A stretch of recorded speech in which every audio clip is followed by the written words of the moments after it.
नमस्कार दोस्तों, मैं हूँ संगीत शाला से दीपक यादव और आज मैं आपको मध्य प्रदेश शिक्षक भर्ती चयन प्रक्रिया से संबंधित कुछ डिटेल्स बता रहा हूँ। मध्य प्रदेश के सरकारी स्कूल में शिक्षक बनने हेतु 2 परीक्षाएं आयोजित की जाती हैं। जो लोग नए कैंडिडेट हैं, जिन्हें नहीं पता, उनके बारे में है ये सारी चीज़ें। प्रथम चरण में सबसे पहले आपकी पात्रता परीक्षा होगी, जो कि हमारी लगभग 2 साल पहले हुई थी म्यूज़िक की। इसके बाद अभी चयन परीक्षा अभी हुई है 2 साल बाद। तो इसका तो कोई भी ऐसा कोई डाटा नहीं है कि कब होगी। हो सकता है 2 महीने बाद भी हो जाए, हो सकता है 2 साल बाद भी हो। तो आपकी 2 परीक्षाएं होंगी, प्री और मेंस।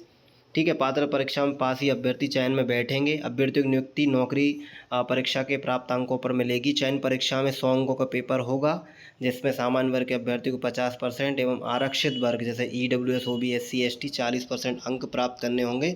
निर्धारित अंकों में कम से कम प्राप्त होने पर मेरिट सूची में शामिल नहीं किया जाएगा। चलिए देखते हैं मध्य प्रदेश शिक्षक चयन मेरिट एवं नियुक्ति संबंधी अन्य विवरण।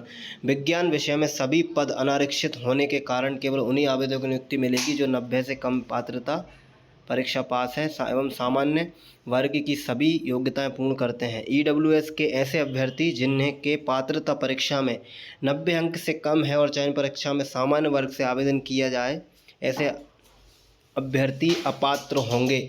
शिक्षक चयन परीक्षा स्कूल शिक्षा एवं जनजातीय कार्य विभाग के संयुक्त रूप से आयोजित हो जाने के कारण अभ्यर्थी द्वारा आवेदन करते समय विभाग का चयन किया होगा। मेरिट कम प्रेफरेंस के आधार पर विभागवार सूची तैयार होगी। जिस विभाग में अभ्यर्थी का चयन होगा उसे उसी विभाग के लिए मान्य किया जाएगा। उदाहरण के लिए, यदि कोई अभ्यर्थी किसी एक ही विभाग का चयन करता है और उसे मेरिट किट में वह विभाग आवंटित नहीं किया होता, वह नियुक्ति प्रक्रिया से बाहर हो जाएगा। तो इस पॉइंट को आप अच्छे से पढ़िए। उदाहरण के लिए, यदि कोई अभ्यर्थी एक ही विभाग का चयन करता है और उसे मेरिट में नहीं मिला, तो आप बाहर हो सकते हैं। ठीक है। प्राथमिक शिक्षक के पद जिला संवर्ग के हैं, तो मेरिट सूची के अभ्यर्थी सर्वप्रथम प्राथमिकता के क्रम में जिलों का मतलब प्राथमिक शिक्षक के जो पद हैं वो जिला संवर्ग के हैं। अतः मेरिट सूची के अभ्यर्थी सर्वप्रथम प्राथमिकता के क्रम में जिलों का चयन करवाया जाएगा कि आपको कौन सा जिला चाहिए। उसके बाद दस्तावेज सत्यापन यानी वेरिफिकेशन में पात्र पाए गए अभ्यर्थियों के आधार पर यहाँ पे आपको रिक्तियों के अनुसार जिला स्तरीय सूची जारी की जाएगी। शिक्षक चयन परीक्षा हेतु अनुसूचित जाति, जनजाति, पिछड़ा वर्ग, आर्थिक रूप से कमजोर वर्ग के अभ्यर्थी जो मध्य प्रदेश के निवासी हों, दिव्यांग अभ्यर्थी के लिए संबंधित विषय शिक्षक पात्रता परीक्षा 18 और 23 में जो 50% अंक ले चुके हैं उनका लाभ मान्य किया जाएगा, जब उनके पास मध्य प्रदेश के सक्षम अधिकारी द्वारा वैध प्रमाण पत्र उपलब्ध होगा। अन्यथा की स्थिति में माध्यमिक शिक्षा पात्रता परीक्षा 2018 और 23 में न्यूनतम कार्यकारी अंक 60% के आधार पर ही चयन परीक्षा हेतु मान्य होगी।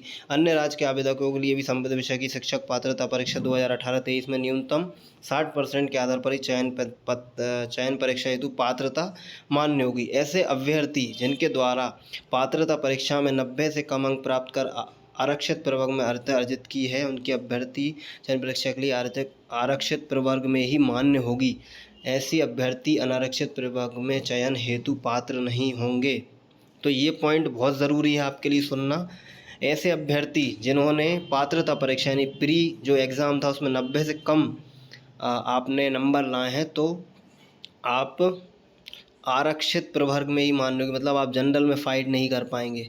तो ये चीज़ आपको समझना बहुत ज़रूरी है।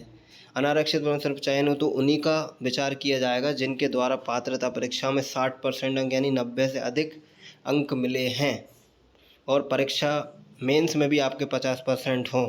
चयन परीक्षा के पूर्व आवेदन पत्रों की जांच नहीं की गई है, अर्थात किसी ने कोई जानकारी गलत डालकर आवेदन कर दिया है तो नियुक्ति पात्र नहीं होंगे। तो ये क्वेश्चन भी उन लोगों के लिए जो फर्जीवाड़ा टाइप का कर रहे हैं या फिर जो गलत जानकारी डाल देते हैं। तो यदि आप चयन परीक्षा के पूर्व आवेदन में आपने जांच नहीं की है और कोई गलत जानकारी डाल दी है, तो वेरिफिकेशन नियुक्ति के समय होगा, उसमें आप बाहर हो जाएंगे। समस्त योग्यता आवेदन की अंतिम तिथि से पहले पूर्ण होना चाहिए। 2 या 2 से अधिक बच्चे नहीं होना चाहिए। 2 से अधिक बच्चे नहीं होना चाहिए।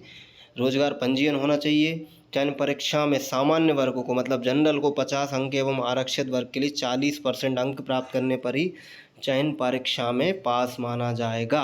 यानी कि 50 और 40% आपके अंक होना ही चाहिए। तो ये सारी डिटेल्स हैं दोस्तों जो मध्य प्रदेश की हैं। आई होप आपको वीडियो पसंद आया हो और वेरिफिकेशन के समय थोड़ा सावधान रहें, सही डॉक्यूमेंट लगाएं और किसी प्रकार की गलती ना हो। तो आई होप आपको सब समझ में आया हो। जय माता दी, जय श्री राम।